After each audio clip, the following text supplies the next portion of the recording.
Hello aspirants, मैं नवीन अग्रवाल आपका स्वागत करता हूं अपने चैनल यूपीएससी विद नवीन अग्रवाल में। यहां पे हम लोगों ने पीवाईक्यू एनालिसिस सेशन शुरू कर चुके थे। इसमें एक फर्स्ट क्लास हमारी हो गई थी।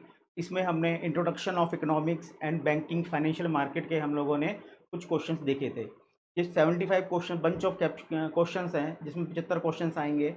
और आपको जब क्लास शुरू हुई थी उससे पहले मैं आपको बता चुका था कि अगर 20 क्वेश्चंस आते हैं तो सबसे मेजर पार्ट जो होता है वो बैंकिंग के क्वेश्चंस का होता है।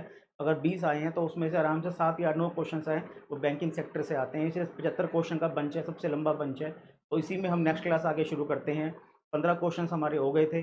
अब इसके आगे देखते हैं क्वेश्चन की सीरीज। तो उसमें क्वेश्चन नंबर 16 है, इसको हम लोग देखते हैं।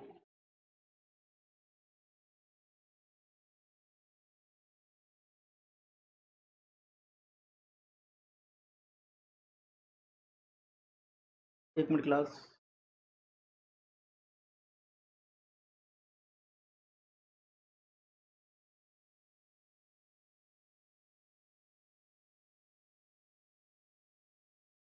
यहाँ पे हम देखते हैं क्वेश्चन नंबर फर्स्ट। सार्वजनिक क्षेत्र बैंकों के अध्यक्षों का चयन किसके द्वारा किया जाता है?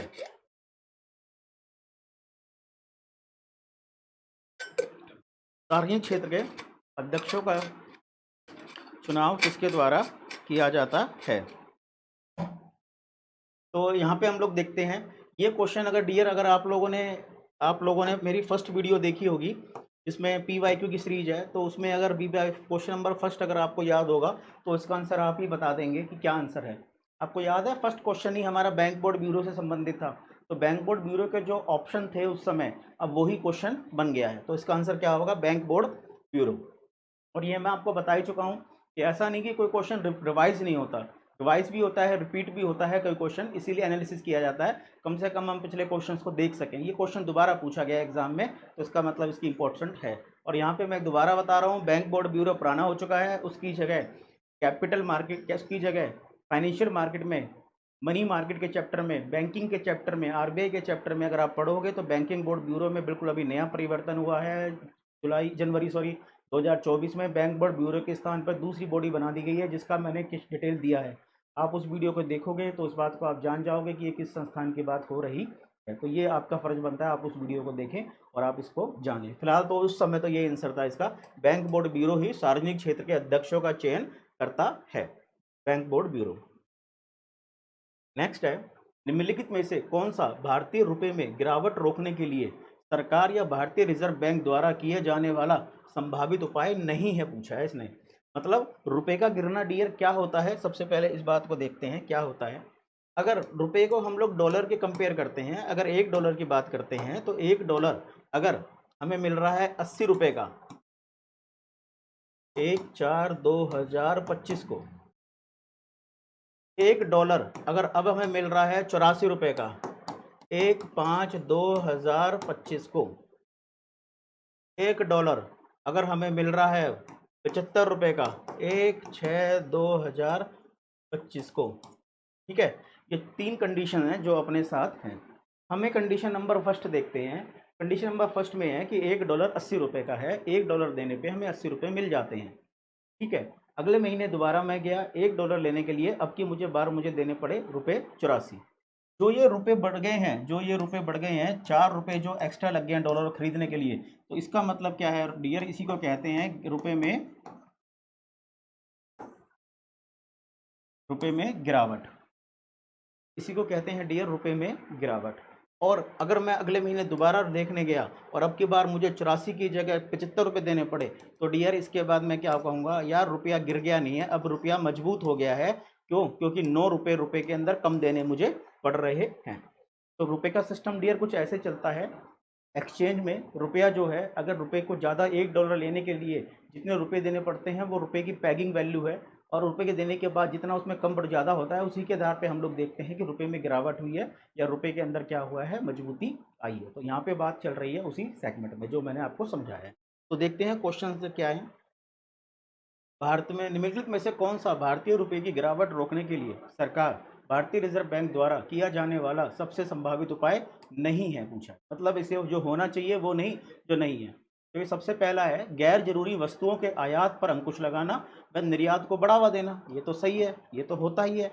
अगर रुपए की गिरावट अगर आपको रोकनी है तो आपको ये करना ही होगा, इसका मतलब ये है। दूसरा है भारतीय उधारकर्ताओं को रुपए मूल्य युक्त मसाला बॉन्ड जारी करने के लिए प्रोत्साहित करना, ये भी ठीक है।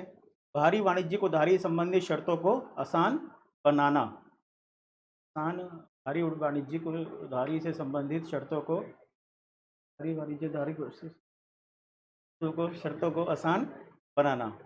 भारी वाणिज्यिक मतलब डॉलर जाएगा, पैसे जाएंगे, पैसे आने पर डॉलर आएंगे, डॉलर आने के बाद ना रुपया हो जाएगा मजबूत। ठीक है, विस्तारवादी मौद्रिक नीति का पालन करना, डियर इस सर होगा ये नहीं करेगी आरबीआई। गवर्नमेंट सभी कुछ करेगी मगर गवर्नमेंट इसको नहीं करेगी।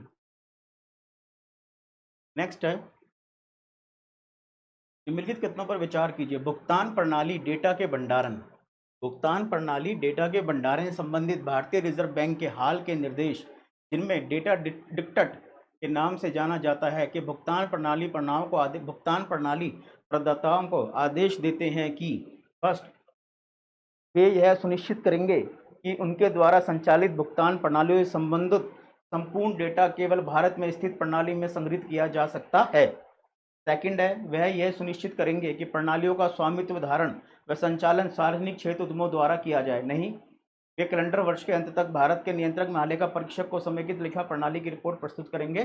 नहीं, ये दोनों नहीं है। डेटा डिक्टेट का मतलब बस यही है कि डेटा की जो संबंधित है वो भारत में ही प्रणाली को रखा जाए। सरकार इसके लिए बिल भी लाने जा रही है, जिस बिल के अंतर्गत ये निर्धारित किया जाएगा कि जो पैसा जो डेटा है, डेटा को इंडिया में ही स्टोर किया जाए, इंडिया में स्टोर किया जाए। के लिए थोड़ी बहुत शुरुआत भी हो चुकी है। अगर आपने सुना हो, यूपी के नोएडा में येट्टा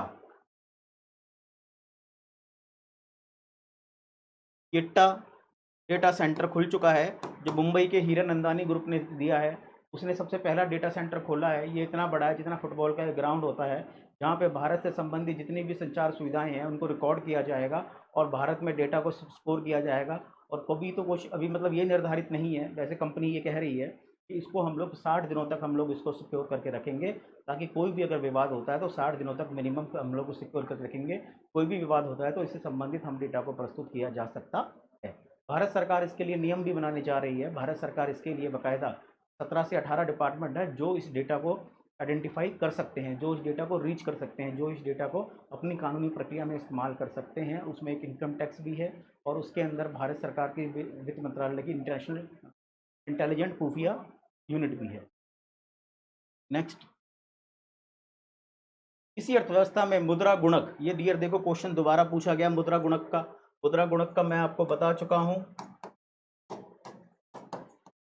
मनी मल्टीप्लायर वो मुद्रा गुणक है। तो मुद्रा गुणक का इसका आंसर तो आप ही बता दीजिए, क्या आंसर है इसका, क्या नहीं है। क्यों? क्योंकि आपको पहले ही मैं इस बैच में पढ़ा चुका हूँ। तो मुद्रा गुणक में नगद आरक्षण अनुपात में वृद्धि, नहीं, इससे मुद्रा गुणक कम हो जाएगा। वैधानिक तरलता अनुपात में वृद्धि, नहीं, मनी का सप्लाई कम हो जाएगी। जनसंख्या की बैंकिंग आदतों में वृद्धि, ये इसका सही आंसर है, ये सही आंसर है इसका। क्यों? जनसंख्या की सही आदतों में वृद्धि होगी तो इससे क्या है, सरकार को टैक्स मिलेगा। जनता की आदतों में वृद्धि होगी तो वो लोग अपना घर में पैसा ना रख के वो लोग पैसा कहाँ रखेंगे, वो बैंक में रखेंगे। घर में आपने 1 लाख रुपए रखा है, वो बैंकिंग सेक्टर का हिस्सा नहीं है, वो मनी मार्केट का हिस्सा नहीं है।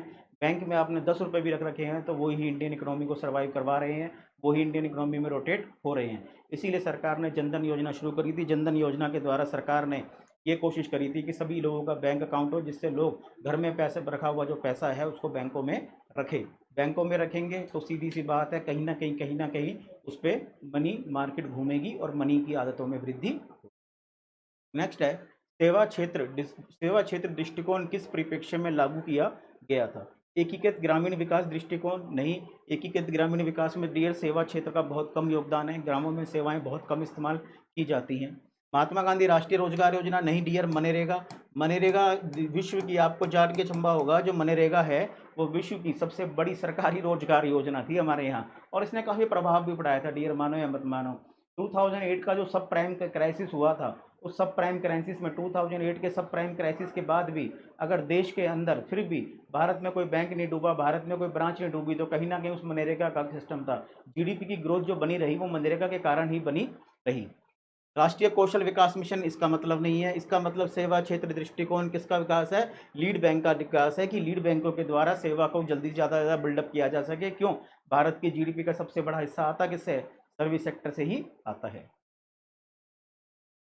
नेक्स्ट है, निम्नलिखित में से कौन सा विकल्प कभी कभी समस्या में देखे जाने वाले एमडीआर, व्यापारी छूट दर, एमडीआर, मर्चेंट डिस्काउंट रेट शब्द की सर्वश्रेष्ठ व्याख्या करता है? किसी बैंक द्वारा किसी व्यापारी को उस बैंक से संबंधित डेबिट कार्ड के माध्यम से भुगतान स्वीकार करने के लिए दिए जाने वाला प्रोत्साहन। इसमें फर्स्ट ऑप्शन हम देखते हैं तो क्या है? किसी बैंक द्वारा किसी व्यापारी को उस बैंक से संबंधित डेबिट कार्ड के माध्यम से भुगतान स्वीकार करने के लिए दिया जाने वाला प्रोत्साहन। सेकंड है, बैंकों द्वारा अपने ग्राहकों को वापस भुगतान के लिए की गई राशि जब वे माल या सेवाओं की खरीद के लिए वित्तीय लेनदेन हेतु डेबिट कार्ड का उपयोग करते हैं। गलत है ये। बैंक के डेबिट कार्ड के माध्यम से अपने ग्राहकों को भुगतान स्वीकार करने के लिए बैंक द्वारा किसी व्याग्र पर प्रभावित शुल्क, पॉइंट ऑफ सेल मशीन और डेबिट कार्ड के माध्यम से अपने ग्राहकों द्वारा डिजिटल भुगतान को बढ़ावा देने के लिए सरकार द्वारा व्यापारियों को दिया जाने वाला प्रोत्साहन। गलत, ये सही है डियर। देखो, आप लोगों ने देखा होगा किसी किसी स्टोर पे लिखा रहता है कि अगर आप क्रेडिट कार्ड या डेबिट कार्ड देंगे तो आपको डेबिट कार्ड क्रेडिट कार्ड के लिए 2% एक्स्ट्रा देना पड़ेगा। ठीक है। कई बार कोई होलसेलर व्यापारी होता है कि होलसेलर में वो कहता है कि आपने माल लिया है तो होलसेल के अंदर जिन चीज़ों में मार्जिन कम है, जैसे ग्रॉसरी हो गई, एफएमसीजी सेक्टर हो गया, ड्यूरेबल गुड्स हो गए, फ्रिज हो गया, टीवी हो गया, इस प्रकार के जो आइटम्स हैं उसमें मार्जिन काफ़ी कम होता है। तो उसमें मार्जिन इतना नहीं होता कि आपको कोई क्रेडिट कार्ड या डेबिट कार्ड की ट्रांजैक्शन कोई करने देगा। ये बात हो रहा है कि आजकल फैशन चल रहा है तो वो चल करने देता है, मगर उसकी कोशिश यही रहती है कि आप पे फ़ोन कर लीजिए, अगर ऑनलाइन करना है तो आप लोग ऑनलाइन ट्रांजैक्शन कर दीजिए, आप लोग मेरे बैंक में पेमेंट ट्रांसफ़र कर दीजिए। आप कैश दे दें तो और भी बढ़िया है। तो इस प्रकार की जो ड्यूटीज़ होती हैं वो क्यों नहीं करता, उसका कारण बस इतना ही रहता है। जो जो आपने 100 रुपये किसी दुकानदार को आपने दिए, तो 100 रुपये वो जो मशीन लगाई है जिस बैंक की, वो उस बैंक के 100 रुपये उस खाते में चले जाते हैं। अब बैंक के खाते में 100 रुपये चले गए और 100 रुपये उस व्यापारी को दे देगा तो बैंक को इस सर्विस देने से क्या मिलेगा? कुछ मिला बैंक को? बैंक ने तो आपके खाते से 100 रुपये आपको देने थे व्यापारी को, 100 रुपये आपके खाते से उसने काटे हैं, मगर उस बैंक को क्या मिला? जिसने सर्विस प्रोवाइड की है। तो बैंक अपनी इस विशेष सर्विस प्रोवाइड करने के लिए एक एमडीआर काटता है, मर्चेंडाइज डिस्काउंट रेट काटता है। उस डिस्काउंट रेट को जो है उसी की समस्या को कहा गया था, वही समस्या उठाई गई थी। बीच में एमडीआर का नियंत्रण जो करते थे वो बैंक किया करते थे, और बैंक अपनी सर्विस के अकॉर्डिंग, अपनी ट्रांजैक्शन के अकॉर्डिंग, अपने ना इंस्ट्रूमेंट्स के अकॉर्डिंग अलग अलग रखते थे और काफ़ी ऊंचे रेट को उसको ले गए थे। तब आरबीआई ने एक कोशिश करी थी कि एमडीआर का एक मिनिमम हम लोग बना दें और मैक्सिमम का एक बैंड बना दें, जिसकी वजह से वो लोग करें। क्यों? भारत सरकार का एक ही मोटिव है, डिजिटल पेमेंट को बढ़ावा देना।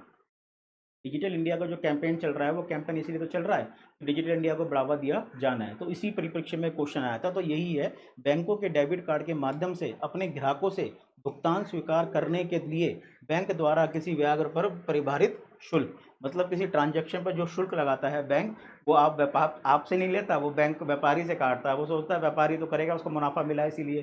तो वही था एमडीआर। अभी भी दिया जाता है ये, अभी भी सर्विस पे लगता है। और कई आप बड़े हॉस्पिटल में जाओ, क्या सॉरी हॉस्पिटल कह रहा हूँ, कहीं आप बड़ी डिस्पेंसरीज में तो कहीं आप ना किसी ग्रोसरी की शॉप पे जाओगे, और विशेष तौर पे अगर आप कोटे वाले के पास जाओगे, कोटे वाले से राशन लोगे, तो कोटे वाले से कहोगे कि मैं आपको ना पीओएस मशीन से कर देता हूँ डेबिट कार्ड से पेमेंट, वो कभी नहीं लेगा, क्योंकि मार्जिन जो है 74 पैसे किलो का करीब कमीशन होता है इनका, और 2% एक बड़ी रकम हो जाती है उस अमाउंट में। नेक्स्ट, निम्नलिखित कथनों पर विचार कीजिए। पूंजी पर्याप्तता अनुपात, CAR। CAR के बारे में डियर ये मत कहना ये नहीं सुना है, मैंने पहली बार सुन रहा हूँ। कैपिटल एडिक्वेंसी रेशियो, जिस पे बाकायदा मैं एक वीडियो बना चुका हूँ। बेसल के नियम याद हो आपको, कैपिटल एडिक्वेंसी के नियम याद हो। जो चैप्टर पढ़ाया था आप लोगों को, कौन सा?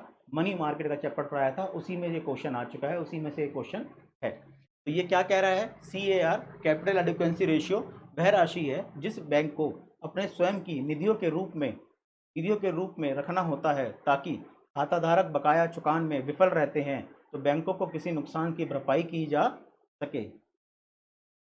नहीं, CAR प्रत्येक व्यक्तिगत बैंक द्वारा तय किया जाता है। ऊपर दिए गए कथनों में से कौन सा सही है? कौन सा सही है ये पूछा है, तो इसका आंसर होगा डियर ये। नहीं सही है पहला और दो। CAR डियर बैंक द्वारा खुद नहीं निर्धारित किया था। CAR जो निर्धारित होता है वो निर्धारित होता है RBI के द्वारा। तो बेसल के नियम के अकॉर्डिंग सीआरआई जो है आपको 8% रखना होता है, मगर भारत में सीआरआई जो है 8% की जगह भारत में 9% सीआरआई जो है अप्लीकेबल होता है। सीआरआई का मतलब क्या है? Capital adequacy ratio. Capital adequacy ratio का मतलब जितनी कैपिटल आपको चुकानी है वो पर्याप्त बनी रहे, तो वो 9% आपको अलग खाते में रखना पड़ता है हर एक ट्रांजेक्शन का, जिससे अगर कोई भी अनसर्टेन कोई लिक्विडिटी में प्रॉब्लम आती है तो बैंक उसको फेस कर सके, इसीलिए बनाया जाता है सीएआर। इससे ज़्यादा आपको समझना है सीएआर के बारे में तो आप क्लास देख सकते हैं, क्लास का नाम है मनी मार्केट की जो क्लास हुई है आपकी बैंकिंग की, वहाँ पे मैंने इस टॉपिक को पूरा समझाया है, डिटेल में पढ़ाया है। नेक्स्ट है, निम्नलिखित कथनों में से कौन सा कथन कानूनी निविदा मुद्दा लीगल टेंडर मनी, ये हिंदी में गलत टाइप हो गया है, लीगल टेंडर मनी का अर्थ सही ढंग से व्यक्त करता है। देखो डियर, लीगल टेंडर मनी क्या होता है? लीगल टेंडर मनी के बारे में दो चीज़ें क्लियर कर लेना। पहला, जैसे मैंने आपको पहले ही बताया था, कुछ टीचर ऐसे हैं जिनका इकोनॉमिक्स कोई एकेडमिक नहीं रहा इकोनॉमिक्स का, मगर वो इकोनॉमिक्स को पढ़ा रहे हैं, तो वो लीगल टेंडर मनी के बारे में एक ही चीज़ बता देते हैं। वो क्या बताते हैं?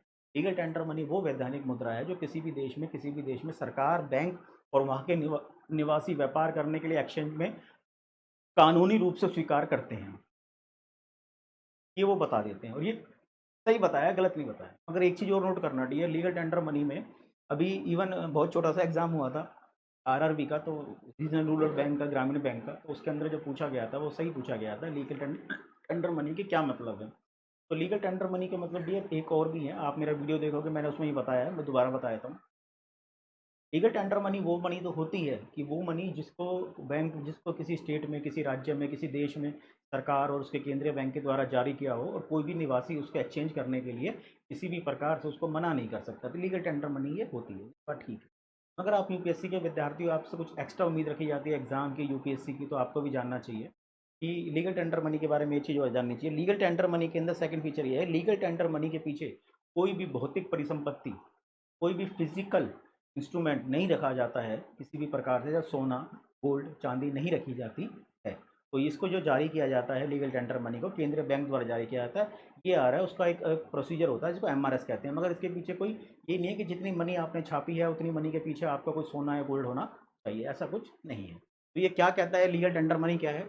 वह मुद्रा जो कानूनी मामले की फीस चुकाने के लिए न्यायालयों में दी जाती है, वह मुद्रा जिसे कोई लेन देन अपने दावों के निपटान में स्वीकार किया सकता है, ये सही, ये भी सही है। स्वीकार करने के लिए बाध्य होती है, ये भी सही है। चेक, ड्राफ्ट, प्रीमियम बिल आदि के रूप में बैंकों की मुद्रा, ये प्रचलित धातु की मुद्रा नहीं है। धातु की मुद्रा सॉरी हो सकती है, ये नहीं हो सकती है। जो लीगल टेंडर मनी है डियर, इसमें ये होना चाहिए, सही ढंग से व्याख्या नहीं करता, ये नहीं होना चाहिए, क्योंकि ये तीनों सही है, तो इसका आंसर ये होगा। ध्यान देना डियर, टेंडर मनी को कोई भी देश स्वीकार, कोई भी व्यक्ति राज्य में स्वीकार करने के लिए मना नहीं कर सकता, उसको वो लेना ही होगा, उसको वो एक्सेप्ट करना ही होगा। मगर यहाँ पे एक समस्या ये होती है, समस्या ये खड़ी होती है, और वो समस्या क्या खड़ी होती है, वहाँ पे प्रॉब्लम ये होती है कि कोई काफ़ी टीचर भी और काफ़ी कुछ लोकल स्टैंडर्ड बुक्स भी, बल्कि मिश्रा एंड पुरी की आप स्टैंडर्ड बुक पढ़िए जो साफ साफ कहती है, लिखती है बाकायदा, भारत सरकार उसका पब्लिकेशन करती है बाकायदा, वो साफ साफ कहती है कि चेक, डिमांड ड्राफ्ट, हुंडी, विनिमय पत्र, बिल ऑफ एक्सचेंज की कभी भी लीगल टेंडर नहीं हो सकते। कोई भी व्यापारी जैसे मान लो आप किसी के पास कार लेने गए, और कार लेने के लिए आपने पूछा कितने की है, उसने कहा ये 10 लाख रुपए की गाड़ी है, उसने कहा ठीक है आप शोरूम से बाहर निकाल दीजिए, मैं आपको 10 लाख रुपए का चेक दे देता हूँ, और ये पकड़िए आप चेक, क्या वो गाड़ी मिल जाएगी आपको? नहीं मिलेगी। कारण क्या? वो चेक क्लियर हो ना हो, वो आपका हो या ना हो, कैसे आइडेंटिफाई होगा? तो वो लीगल टेंडर में चेक, डिमांड ड्राफ्ट नहीं आते हैं, तो चेक और डिमांड ड्राफ्ट जो है वो लीगल टेंडर मनी नहीं है, तो इसने यही पूछा है। बाकी लीगल टेंडर मनी का जो फर्स्ट ऑप्शन है कि फीस चुकाने के लिए न्यायालयों में दी जा सकती है, हाँ दी जा सकती है, एक्सेप्ट करेगा न्यायालय उसको, लीगल टेंडर मनी को। तो वह मुद्रा जिसे कोई लेनदार आपसी दावों में निपटान में यूज कर सकता है, हाँ ठीक है। स्वीकार करने में बाध्य होती है, ठीक है, अगर आपको लेना है तो आपको वो लेनी पड़ेगी, आप स्वीकार करने के लिए बाध्य हैं। अब कोई दुकानदार आपसे ये तो कह सकता है मैं डॉलर नहीं ले रहा, मगर ये नहीं कह सकता इंडिया में मैं रुपीज नहीं ले रहा आपसे भुगतान में। नेक्स्ट, निम्नलिखित कथनों पर विचार कीजिए, निम्नलिखित कथनों पर विचार कीजिए। भारतीय रिजर्व बैंक किसी राज्य सरकार की प्रतिभूतियों के विषय में नहीं, बल्कि भारत सरकार की प्रतिभूतियों का प्रबंधन करता है, वह तदर्थ सेवाएं देता है। गलत। ट्रेजरी बिल भारत सरकार द्वारा जारी किए जाते हैं, चलो ये डिस्कस कर लेते हैं, ये गलत क्यों कहा मैंने, ये गलत है। देखो, जब आप पढ़ेंगे भारत सरकार की मनी मार्केट, जब आप बैंकिंग पढ़ेंगे मेरी, तो मैंने फंक्शंस ऑफ आरबीआई में साफ साफ लिखवाया है, साफ साफ लिखवाया है कि आरबीआई 3 लोगों का बैंकर का काम करता है। फर्स्ट, गवर्नमेंट ऑफ इंडिया, वो भारत सरकार के बैंकर का काम करता है, वो भारत सरकार के बैंकिंग में पार्टिसिपेट करता है, वो भारत सरकार के लिए लोन का अरेंजमेंट करता है, कैश का अरेंजमेंट करता है, उनके फंड को सेव रखता है। बात सही है, फैक्ट है। सेकंड, वो बैंकिंग पार्टनर का काम करता है, वो बैंकर का काम करता है। किसका करता है बैंकर काम? स्टेट गवर्नमेंट का काम करता है। भारत में जितने भी स्टेट गवर्नमेंट बैंक्स हैं, उन सभी स्टेट गवर्नमेंट का बैंकों का बैंक कौन है? आरबीआई है। 2000 जो पुरानी किताबें पढ़ी होंगी आपके पास, 2019 से पहले की किताबें पढ़ी होंगी, तो आप लोगों ने, मेरी बात गलत लग रही होगी, वो 2019 से पहले की किताब ये कहती है कि भारत में आरबीआई सभी स्टेट का बैंकर है, एक्सेप्शन जम्मू एंड कश्मीर। मगर 2018 से ये खत्म हो गया है, 2019 18-19 की बुक खत्म कर दिया है ये। 2019 के बाद जम्मू कश्मीर राज्य का बैंकर भी कौन है? आरबीआई। तो ये भी सही है। थर्ड किसका बैंकर है? आरबीआई। थर्ड है बैंकों का बैंक है आरबीआई। तो ये पहला ऑप्शन जो कह रहा है भारतीय रिजर्व बैंक किसी राज्य सरकार की प्रतिभूति के विषय में नहीं, बल्कि भारत सरकार की प्रतिभूतियों का प्रबंधन करता है तो तदर्थ सेवाएं देता है, तो इसलिए ये गलत है। यहाँ पे वो राज्य सरकार के लिए भी प्रतिभूतियां जारी करता है। यहाँ पे ये होगा आंसर सही। नेक्स्ट जो है, इसलिए गलत है। ट्रेजरी बिल भारत सरकार द्वारा जारी किए जाते हैं, सही है। राज्य सरकार द्वारा कोई ट्रेजरी बिल जारी नहीं किए जाते, ये सही है। ट्रेजरी बिल क्या होते हैं डियर? ट्रेजरी बिल वो बिल होते हैं, जैसे ट्रेजरी है प्लस बिल है। सरकार को जब कोई पैसे की जरूरत पड़ती है तो सरकार, जैसे आपकी 10th की मार्कशीट होगी, उसी मार्कशीट के फॉर्म में सरकार एक जारी करती है बिल, उस पर लिखा रहता है government of India. Treasury bill treasury से जारी होते हैं, पैसा ट्रेजरी में ही आता है, वो उसको जारी किए जाते हैं। जैसे अगर वो, मान लो एग्जांपल लेने के लिए कह रहा हूँ मैं, ऐसा होता नहीं है। एग्जांपल लेने के लिए मान लो सरकार को 100 रुपये चाहिए, तो सरकार ट्रेजरी बिल जारी करेगी, केंद्र सरकार। जो भी बिल पे सरकार लेगा, 100 रुपये देगा सरकार को, उसको ट्रेजरी बिल मिल जाएगा। मगर फिर उस व्यक्ति को क्या मिला? तो ये कूपन में जारी होते हैं। जैसे ट्रेजरी बिल जो है 100 रुपये का है, तो वो 90 रुपये का मिलेगा कस्टमर को। और जब इसकी डेट ड्यू हो जाएगी तो बैंक में वो जाएगा, आरबीआई में पेश करेगा वो ट्रेजरी बिल, और आरबीआई उसको 100 रुपये दे देगा, 10 रुपये का उसे प्रॉफिट हो जाएगा। मगर ये ट्रेजरी बिल सिर्फ आरबीआई जारी कर सकती, सिर्फ सॉरी केंद्र सरकार जारी कर सकती है। राज्य सरकारों को ट्रेजरी बिल जारी करने की कोई परमिशन नहीं है, क्योंकि ट्रेजरी बिल के पीछे कोई भी कोलेटरल गवर्नमेंट सिक्योरिटीज नहीं होती हैं। इसीलिए राज्य सरकारों को परमिशन नहीं है, नहीं तो राज्य सरकारें ट्रेजरी बिल कागज जारी करते जाएंगे और नोट इकट्ठे करते चले जाएंगे। इसीलिए ये लाइन सही है कि ट्रेजरी बिल्स भारत सरकार द्वारा जारी किए जाते हैं, राज्य सरकारों द्वारा कोई ट्रेजरी बिल जारी नहीं किए जाते। थर्ड है, ट्रेजरी बिल ऑफर सम मूल्य पर छूट द्वारा जारी किए जाते हैं। सम मूल्य का मतलब है 100 रुपये का ट्रेजरी बिल है, सम मूल्य उसका लिखा हुआ है कि 100 रुपये का है, तो भारत सरकार को, गवर्नमेंट ऑफ इंडिया को चले जाएंगे 100 रुपये। और छूट कितनी है? ये 90 रुपये पे मिलेगा कस्टमर को। जैसे ही मैच्योरिटी की डेट होगी, जैसे ही मैच्योरिटी की डेट होगी, उस मैच्योरिटी की डेट पे पेश कर देगा वो जिसने ट्रेजरी बिल लिया है, और सरकार उसको दे देगी 90 रुपये में, तो उसने खरीद रहा था, सरकार अब उसको 100 रुपये दे देगी, 10 रुपये का प्रॉफिट हो जाएगा। तो ये सही है, ये भी सही है। ट्रेजरी बिल सममूल्य से छूट पर जारी किए जाते हैं, इसको मतलब डिस्काउंट बोलते हैं, डिस्काउंट प्रोसीजर बोलते हैं, ठीक है इसको। आंसर क्या होगा? सेकंड और थर्ड। नेक्स्ट है, बैंकों में सार्वजनिक क्षेत्र बैंकिंग के शासन में, भारत में सार्वजनिक क्षेत्रीय बैंकिंग के शासन में निम्नलिखित पर विचार कीजिए। इसमें फर्स्ट ऑप्शन है, भारत सरकार द्वारा सार्वजनिक क्षेत्र बैंकों में पूंजी निवेश पिछले दशक में तेजी से बढ़ा है। दशक की बात चल रही है, गलत डियर, दशक नहीं बढ़ा। भारत सरकार इसके अंदर से बकायदा पैसे जो है कम करती जा रही है, अपनी अपनी हिस्सेदारी। भारत सरकार ने बीच में जरूर पैसे डाले थे मिशन इंद्रधनुष के द्वारा। ध्यान रखना, मिशन इंद्रधनुष 2 प्रकार का है। मिशन इंद्रधनुष एक जो चला रही है, कौन चला रही है? एक चला रही है भारत का परिवार स्वास्थ्य मंत्रालय, मगर वो है बच्चों को टीकाकरण के लिए। पहले 3 बीमारी के लिए था, 5 बीमारी के लिए। एक मिशन इंद्रधनुष चलाया था किसने? भारत सरकार ने। मिशन इंद्रधनुष के तहत सरकारी बैंकों में जिनमें पैसे की तंगी थी, या जिन बैंकों में सरकार की हिस्सेदारी जो है कम थी, उन बैंकों में सरकार ने इन्वेस्टमेंट करने के लिए चलाया था, मगर वो दशक से लगातार, पिछले दशक से बढ़ा है, बढ़ा नहीं है, कम हुआ है। सार्वजनिक क्षेत्र बैंकों को व्यवस्थित रखने के लिए सहयोगी बैंकों का मूल भारतीय स्टेट बैंकों में विलय किया गया है। सही है, ये बात सही है। पहले क्या होता था डियर, जो आज भारतीय स्टेट बैंक है वो तो आज भी एसबीआई। पहले हुआ करता था state bank of Patiala, state bank of Mysore, state bank of Hyderabad, state bank of Jammu and Kashmir. मगर अब आप कोई भी ऐसा बैंक नहीं देखते होंगे। इन सब बैंकों का मर्ज कर दिया गया है एसबीआई में। क्यों कर दिया गया है? ताकि इनको व्यवस्थित रूप से डेवलप किया जा सके। तो इसका आंसर क्या है डियर? इसका आंसर है ऑप्शन बी। नेक्स्ट है मौद्रिक नीति समिति, मौद्रिक नीति कमेटी के संबंध में निम्नलिखित में कौन सा कथन सही है? वह भारतीय रिजर्व बैंक की बेंचमार्क, भारतीय रिजर्व बैंक की बेंचमार्क ब्याज दर तय करता है। ठीक है, अब आप लोग मुझे बताएंगे बेंचमार्क ब्याज दर होती कौन सी है?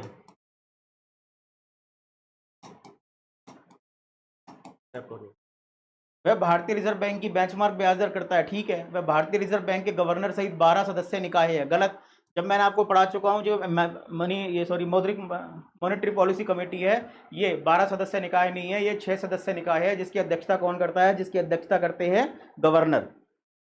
ठीक है, यह केंद्रीय वित्त मंत्री की अध्यक्षता में काम करती है, ये भी सही है नहीं है। तो आंसर क्या होगा? आंसर फर्स्ट ही सही होगा कि यह भारतीय रिजर्व बैंक के बेंचमार्क का कार्य करती है।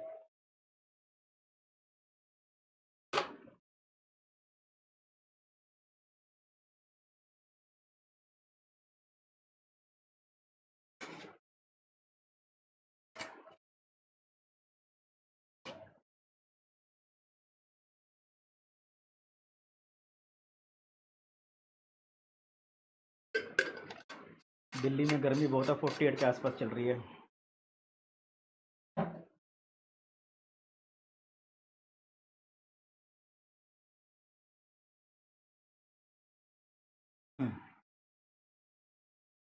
निम्नलिखित में से कौन सा कथन हाल ही में समाचार में देखी गई दबावयुक्त परिसंपत्तियों की संधारणीय संरचना?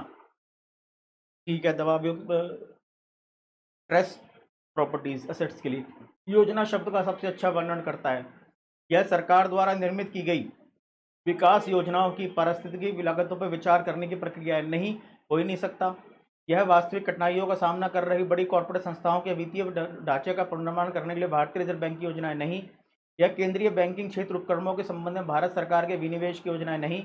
यह भारत सरकार द्वारा हाल में लागू की गई दिवाला व दिवाली सहित नहीं। आंसर क्या होगा? आंसर होगा बी। देखो, जब 2008 के आसपास का टाइम था तो बैंकों में एक प्रॉब्लम चल रही थी, बैंकों में स्ट्रेस जो एसेट्स हैं वो ज़्यादातर बढ़ गई थी। बैंकों के ऊपर उन प्रोजेक्ट के ऊपर लोन लिया गया था, उनको डेवलप किया गया था और उनको डेवलप करने के लिए अलग अलग से योजनाएं बनाई गई थी, मगर वो योजनाएं ढंग से डेवलप नहीं हो पाई किसी भी प्रकार से। ऐसी बैंकों में क्या है, लोन फंस गया कंपनियों का। ठीक है ना?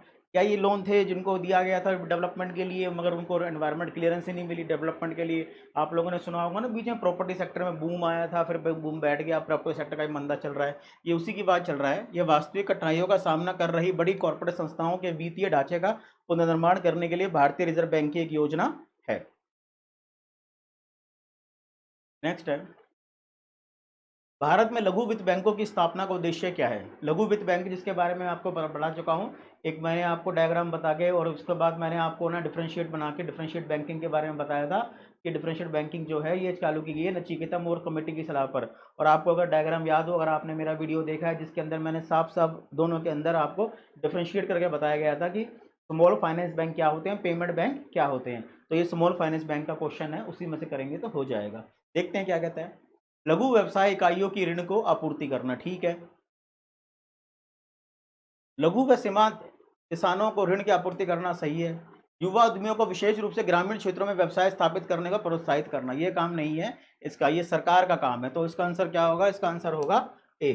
भारत में लघु वित्त बैंक है, उनकी स्थापना करने का उद्देश्य क्या है? भारत में लघु व्यवसाय इकाइयों को ऋण की आपूर्ति करना, लघु व सीमांत किसानों को ऋण की आपूर्ति करना। युवा उद्यमियों को नहीं है ऐसा कुछ भी काम, ये सरकार का काम है, ना कि बैंक का काम है।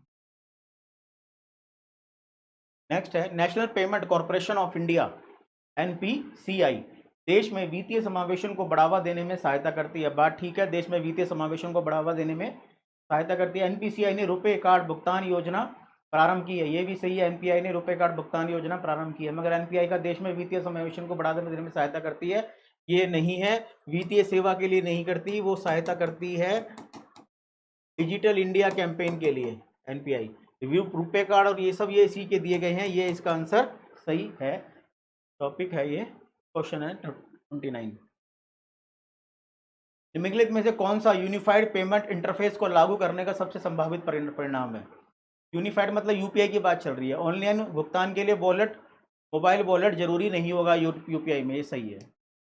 2 दशकों में डिजिटल मुद्रा पूरी तरह से भौतिक मुद्रा की जगह ले लेगी, सरकार का ऐसा कोई इरादा नहीं है। सरकार ने ट्रायल कर रहा था डिजिटल मुद्रा का, वो ट्रायल चला भी है, सक्सेस भी हो गया है सरकार ने होलसेल में प्लस रिटेल में दोनों जगह डिजिटल मुद्रा चला दी गई है, मगर सरकार का भी कैसे कोई इरादा नहीं है कि हम लोग पूरी की पूरी डिजिटल करेंसी लेंगे और हम लोग उसको नहीं लेंगे, ऐसा कुछ भी नहीं है।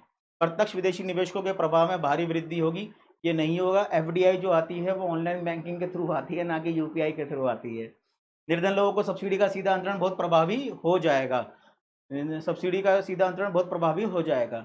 ये भी सही है, ये भी सही है, मगर ये सबसे ज़्यादा सही है कि ऑनलाइन भुगतान के लिए मोबाइल वॉलेट जरूरी नहीं होगा, यूपीआई के लिए मोबाइल वॉलेट रखना जरूरी नहीं है, डायरेक्ट आप बैंक से ट्रांसफर कर सकते हैं।